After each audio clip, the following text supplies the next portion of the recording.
Очень рад вас приветствовать в Красноярске. Насколько я знаю, у нас первый деловой визит руководства Республики Абхазия на берега Енисея.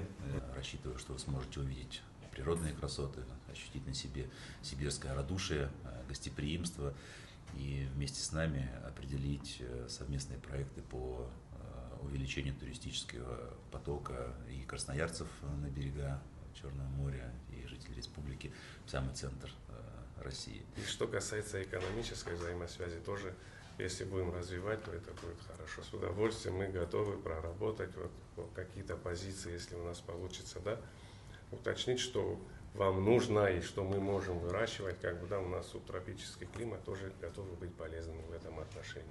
За студентов отдельная благодарность, потому что для нас это очень важно, развивать эту отрасль именно, да, повышать сервис. И просто вот форум гостеприимства, еще раз говорю, что это большое окно возможностей для нас открылось.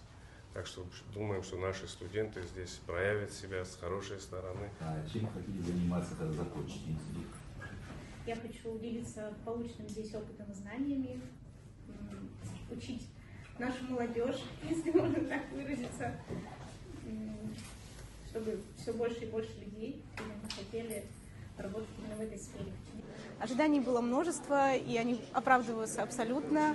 Институт приводит в полнейший восторг. Эти кухни, эти преподавателям хочется сказать отдельное спасибо. Это потрясающие люди, которые действительно профессионалы своего дела, которые прививают любовь и к своему направлению, и к гастрономии в целом. В Красноярск, я уверена, что я вернусь еще неоднократно. Это потрясающий город, в который я уже успела влюбиться.